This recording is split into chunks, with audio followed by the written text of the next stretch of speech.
Economics ಅಲ್ಲಿ ಸೆಟಿರಸ್ ಪ್ಯಾರಿಬಸ್ ಅಂತೀವಲ್ಲ, when everything remains constant, ಆಗ ಎಲ್ಲ ಸರಿ. ಏನಾದ್ರು ಒಂದು ಎಡವಟ್ಟಾಯ್ತು, ಸತ್ಯನಾಶ. ಅದು ಬೇಕೆ? ಅದಕ್ಕೆ ಒಂದು ನೀತಿ ಆಗಬೇಕು. ಸರ್ಕಾರದಿಂದ ನಿಮ್ಮೆಲ್ಲರಿಗೂ ಒಂದು ಅನುಮತಿ ಪತ್ರದ ತರ ಸಿಗುತ್ತೆ. ಹಾಗಾಗೇನೆ ನಾವು ಹೊಸ ಜಾಣತನ ಉಪಯೋಗಿಸ್ಬಿಟ್ಟು ಟೂರಿಸಂನವ್ರನ್ನು ಸೇರಿಸ್ಕೊಬಿಟ್ಟಿದ್ದೀವಿ ಟ್ರೈನಿಂಗಿಗೆ. ಆಮೇಲೆ ಸರ್ಕಾರಿ ಸಂಸ್ಥೆಗಳನ್ನು ಕೂಡ ಈ ಟ್ರೈನಿಂಗಿನ ಭಾಗಿದಾರಿ ಮಾಡ್ಕೊಂಡಿದ್ವಿ. National Institute of Agriculture Marketing, Government of India, ನಿಮ್ಮೆಲ್ಲರಿಗೂ ಕೂಡ ಸರ್ಟಿಫಿಕೇಟ್ನ ಸರ್ಕಾರದ ಹೆಸರಲ್ಲೇ ಕೊಡ್ತೀವಿ. ನೀವು ನಿಮ್ಮ ಸೆಂಟರಲ್ಲಿ ಆ ಸರ್ಟಿಫಿಕೇಟ್ನ ಕಟ್ ಹಾಕಿಸ್ಬಿಟ್ಟಿಟ್ಟು, ನಾನು ಅಧಿಕೃತವಾದ ತರಬೇತಿಯನ್ನು ಪಡ್ಕೊಂಡಿದ್ದೀನಿ. ನೀತಿ ಮಾಡಲಿಲ್ಲ ಅಂದ್ರೆ ಅದು ನಿಮ್ಮನೆ ಬರಪ್ಪ, ನಾನೇನು ಮಾಡೋಕ್ಕಾಯ್ತು? ಅಗ್ರೆಸಿವ್ ಆಗಿ ಏನು ಮಾಡಕ್ ಹೋಗ್ಬೇಡಿ. ಬಿಗಿನಿಂಗ್ ಅಲ್ಲಿ ನಿಧಾನವಾಗಿ ಹೋಗಿ. Slow and steady wins the race. Aggressive ಆಗಿ ಹೋಗ್ಬೇಡಿ. ಅಗ್ರೆಸಿವ್ ಆದಷ್ಟು ಸಮಸ್ಯೆಗಳು ಜಾಸ್ತಿ. ಅರ್ಥ ಮಾಡ್ಕೊಳ್ಳಿ. ಹಂತ ಹಂತವಾಗಿ ನಿಧಾನವಾಗಿ ಹೆಜ್ಜೆ ಇಟ್ಕೊಂಡು ಹೋಗುತ್ತೆ. ಈಗ ಪಾಂಡುರಂಗ್ ಥಾವ್ರೆ ಓವರ್ ದ ನೈಟ್ ಅದನ್ನ ಡೆವಲಪ್ ಮಾಡಲಿಲ್ಲ ಅಗ್ರೋ ಟೂರಿಸಂ. ಹರ್ಷ ಶೇರ್ ಮಾಡ್ತಾನೆ ಆ ವಿಚಾರ, ನಾನೇನು ಹೇಳಕ್ ಹೋಗಲ್ಲ. 2004 ಅಲ್ಲಿ ಆಲ್ಮೋಸ್ಟ್ 20 ಇಯರ್ಸ್ಗೆ ಈ ಮಟ್ಟಕ್ಕೆ ಒಂದು ಬೆಳೆದಿದ್ದಾನೆ. ಈಗ ಕೋಳಿ ಮೊಟ್ಟೆ ಒಡೆದ್ರೆ ಕೋಳಿ ಬೆಲೆ ಬರ್ತದೇನ್ರಿ? ಬರೋದಿಲ್ಲ ಅಲ್ವೇನಪ್ಪ? ಕೋಳಿ ಕುತ್ಕೋಬೇಕು, ಕಾವು ಕೊಡ್ಬೇಕು, ಆಮೇಲೆ ಮರಿ ಆಗುತ್ತೆ ಅಲ್ವೇ? ಮೊಟ್ಟೆ ಇಟ್ಟ ತಕ್ಷಣ ಒಡೆದು ಬಿಡಿ ನೋಡೋಣ ಮರಿ ಬಂದ್ಬಿಡ್ತದ? ನಮ್ಮ ರೈತರಿಗೆ ಈಗ ಹಂಗೆ. ಯಾರೋ ಹೇಳ್ತಾರೆ ಬೆಣ್ಣೆ ಹಣ್ಣು ಕಣೋಣ, 200 ರೂಪಾಯಿ ಕಣೋಣ ಕೆಜಿ, 500 ರೂಪಾಯಿ ಕಣೋಣ ಗಿಡ ಕೊಡು, ನಂಗೊಂದು 500 ಅಂತಾರೆ. ಈಗ ಇದ್ರ ಕತೆ ಏನಾಗಿದೆ? ಯಾವ್ದಪ್ಪ ವಾಪಸ್ ಕಳ್ಳಿದ್ರು ಏನಾಗಿದೆ? ನಾ ತುಂಬಾ ಹೇಳ್ತೀನಿ ನಿಮ್ಗೆ. ಜಟ್ರೋಪ ಅಂತ ಒಂದು ಬಂತು, ಕೇಳಿದಿರ ಅದ್ರ ಹೆಸರು? ಕಾಚಳ್ಳಿ ಗಿಡ ಅಂತಾರೆ ನಮ್ಮ ಕಡೆ ಎಲ್ಲ. ಬೇಲಿನಲ್ಲಿ ಬೆಳೀತಾ ಇದ್ದಿದ್ದ ಗಿಡ. ಅದು ಇಂಟ್ರೊಡ್ಯೂಸ್ ಆದಾಗ 100 ರೂಪಾಯಿ ಹಂಗೆ ಒಂದು ಸಸಿ ಕೊಟ್ಬಿಟ್ಟು ಸಕಲೇಶ್ಪುರದಲ್ಲಿ ಎಸ್ಟೇಟ್ ಓನರ್ ಒಬ್ರು ಕಾಫಿ ಕಿಳಿಸ್ಬಿಟ್ಟು ಅದನ್ನ ಹಾಕಿದ್ರು. ಎಣ್ಣೆ ಕೊಡೋ ಗಿಡ ಅಂತ, ತೈಲ ಸಸ್ಯ ಅಂತ, ಬಯೋಫ್ಯೂಯಲ್. ಅವ್ರ ತಾತ ಪಾಪ ಅವ್ನು ನೆಡೋವರೆಗೂ ಬಂದಿರ್ಲಿಲ್ಲ. ನೆಟ್ ಮೇಲೆ ನನ್ನ ಮೊಮ್ಮಗೇನೋ ಮಾಡೋನಲ್ಲ ಅಂತ ಬಂದು ನೋಡ್ಬಿಟ್ಟು ಆ ದೊಣ್ಣೆ ಹರಿಯೋವಾಗ ಹೊಡೆದಿದ್ದಾನ ಅವ್ನು ನಮ್ಮ ಎದುರಿಗೇನೆ. ವ್ಯವಸ್ಥೆ ಇಲ್ಲೇ ತೋರಿಸ್ತೀನಿ ಬಾ, ಇದಕ್ಕೆ 100 ರೂಪಾಯಿ ಕೊಟ್ಟೆ ನೀನು ಅಂತೇಳಿ. ಕಾಶಿ ಗಿಡ ಅಂತಾರೆ, ಕಾಚಳ್ಳಿ ಗಿಡ ಅಂತಾರೆ. ಅದು ಏನ್ ಬಂದಾಗ ಬಾಬಾ ಅದ್ರ ಪ್ರಚಾರ ಏನ್ ಕೇಳ್ತೀರಿ? ನಾವು ರೇಡಿಯೋದಲ್ಲೂ ಹೇಳಿದೀವಿ, ಜಟ್ರೋಪ ನಡಿ ಲಕ್ಷ ಗಳಿಸಿ ಹೋಯ್ತು. ಇನ್ನು ಇದು ಮ್ಯಾಂಜಿಯಂ ಅಂತ ಅದ್ಭುತವಾದ ಸಸ್ಯ. ಮ್ಯಾಂಜಿಯಂ ಕೇಳಿದ್ರೇನ್ರಿ? ನೀವು ಕಾಸು ಕೊಟ್ಟು ತಗೊಂಡಿದ್ದೀರೇನು? 150-200 ರೂಪಾಯಿ ವಿಡಿಯೋ ಹಾಕೋರು. ಈಕ್ವಲೆಂಟ್ ಸಫೇದ್ ಮುಸ್ಲಿ ಬಿಡು, ಇವತ್ತು ನಡೀತಾ ಇದೆ ಮಾರ್ಕೆಟ್ ಅಲ್ಲಿ ಇದೆ. ಮ್ಯಾಂಜಿಯಂ ಈಕ್ವಲೆಂಟ್ ತೇಗ ಅಂತ. ತೇಗದ ಪೀಠೋಪಕರಣಗಳನ್ನ ಮಾಡಿಸದೆ ಬೇಡ, ನೀವು ಇದನ್ನೇ ಮಾಡಿಸ್ಕೋಬಹುದು ಅಂತ. ಆದ್ರೆ ಆಮೇಲೆ ಗೊತ್ತಾಯ್ತು ಅದು ಅಕೇಶಿಯಾ ಜಾತಿಗೆ ಸೇರಿದಂತಹ ಮ್ಯಾಂಜಿಯಂ. ಓಕೆ, ಈಗ ನೀವು ಹೆಚ್ಚು ಭಯ ಪಡಿಸಲ್ರಪ್ಪ, ನಾನು ಆಫೀಸ್ಗೆ ಹೋಗ್ಬೇಕು. ಈಗ ನಾನು ಹೇಳಕ್ ಪ್ರಯತ್ನ ಪಡ್ತಿರೋ ಉದ್ದೇಶ ಇಷ್ಟೇ ನೋಡಿ. 3 ದಿವಸ ಈ ಕಾರ್ಯಾಗಾರವನ್ನ ಸದುಪಯೋಗ ಪಡಿಸ್ಕೊಳ್ಳಿ. ಪರಸ್ಪರ ಪರಿಚಯ ಮಾಡ್ಕೊಳ್ಳಿ. ನಿಮ್ಮ ನೆಟ್ವರ್ಕಿಂಗಿಗೆ ಯಾವ ರೀತಿ ನೀವು ನೆರವಾಗಬಲ್ರಿ ಅದನ್ನ ಚರ್ಚೆ ಮಾಡಿ. ಹರ್ಷ ಕೊನೆಯಲ್ಲಿ Karnataka agro tourism development company ಬಗ್ಗೆ ಹೇಳ್ತಾರೆ. ಈ ಕಂಪ್ನಿಗೆ ಒಬ್ಬರನ್ನ ಚೇರ್ಮನ್ ಮಾಡ್ಬಿಟ್ಟಿದೀವಿ, ದಯಾನಂದ್ ಅಂತ.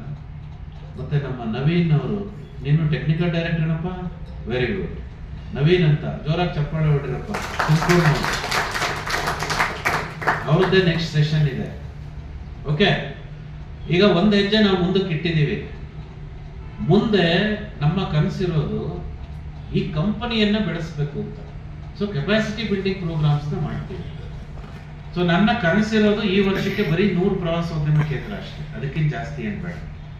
ನಿಮ್ಮೆಲ್ಲರಿಗೂ ಕೂಡ ಸರ್ಕಾರದಿಂದ ಅಧಿಕೃತವಾದಂತಹ ಮಾನ್ಯತಾ ಪತ್ರವನ್ನು ದೊರಕಿಸ್ಕೊಟ್ಟು ಸರ್ಕಾರದ ಹೆಸರಿನಲ್ಲಿ ನೀವು ಬೋರ್ಡ್ ಹಾಕಿ ಇದು ಅಧಿಕೃತ ಕೃಷಿ ಪ್ರವಾಸೋದ್ಯಮ ಕೇಂದ್ರ ಅಂತ ಹೇಳಿ ಗವರ್ನಮೆಂಟ್ ವೆಬ್ಸೈಟ್ ಅಲ್ಲಿ ನಿಮ್ದು ಬರಬೇಕು.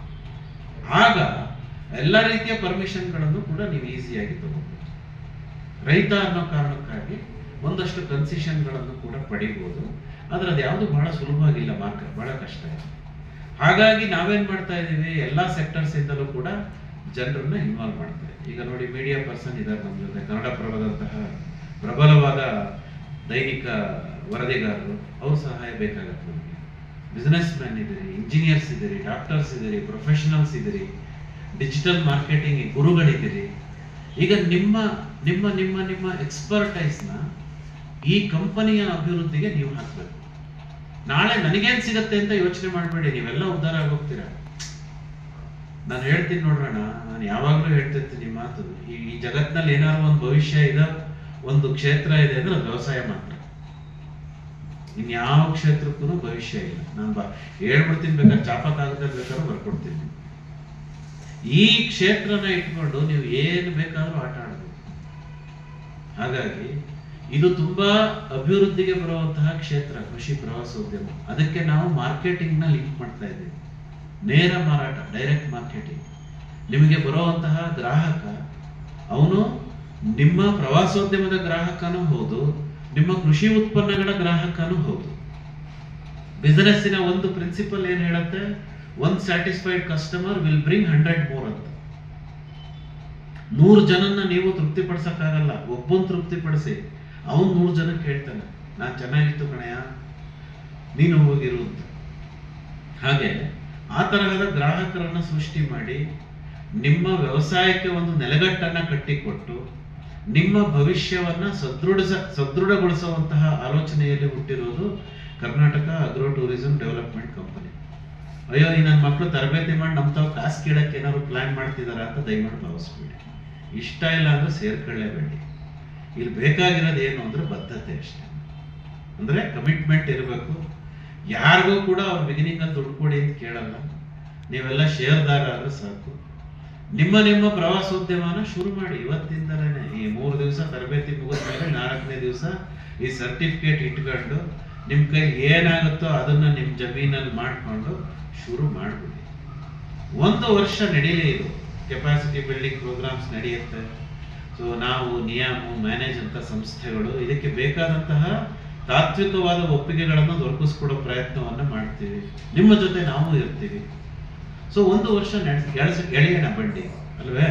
ಸೊ ಎಳಿತಾ ಎಳಿತಾ ಒಂದಷ್ಟು ತಪ್ಪುಗಳಾಗ್ತವೆ, ಒಂದಷ್ಟು ಸರಿಪಡಿಸ್ಕೋತೀವಿ, ತಿದ್ದುಕೋತೀವಿ, ಮಾಡ್ತೀವಿ. ಎಲ್ಲ ಆದ್ಮೇಲೆ ಫೈನಲಿ ಒಂದು ಸ್ಯಾಟಿಸ್ಫ್ಯಾಕ್ಷನ್ ಅಂತ ಸಿಗುತ್ತೆ, ನಮ್ಗೆ ಒಂದು ಆತ್ಮತೃಪ್ತಿ ಸಿಗುತ್ತೆ. ಏನಂದ್ರೆ ಈ 20 ಜನರಲ್ಲಿ ಇರುವಂತಹ ವೈಶಿಷ್ಟ್ಯಗಳು 20 ಜನರಿಗೆ ಹಂಚಿಕೆ ಆಗಿರುತ್ತೆ. ಈಗ ಅಣ್ಣವ್ರು ಬಂದು ಅವ್ರದ್ದು ಯಾವುದೋ ಒಂದು 4 ಔಷಧಿ ಬಗ್ಗೆ ಹೇಳ್ಕೊಡ್ತಾರೆ, ನೀವ್ ಯಾವ್ದೋ ನಿಮ್ಮ ಇದ್ರದ ಬಗ್ಗೆ ಹೇಳ್ಕೊಡ್ತೀರಿ. ಅವ್ರು ಚಿತ್ರದುರ್ಗದವರು ಅವ್ರದ್ದು ಮಾಡುವಂತಹ ರೆಸಿಪೀಸ್ ಗಳನ್ನ ಹೇಳ್ಕೊಡ್ತಾರೆ.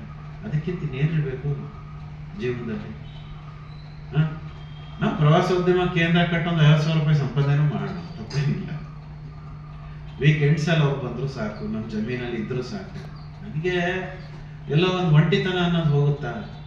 ಸುಬ್ರಾಯ ಭಟ್ರು ಅಂತ ಒಬ್ಬರೇ ವ್ಯವಸಾಯ ಮಾಡ್ಕೊಂಡಿದ್ರು.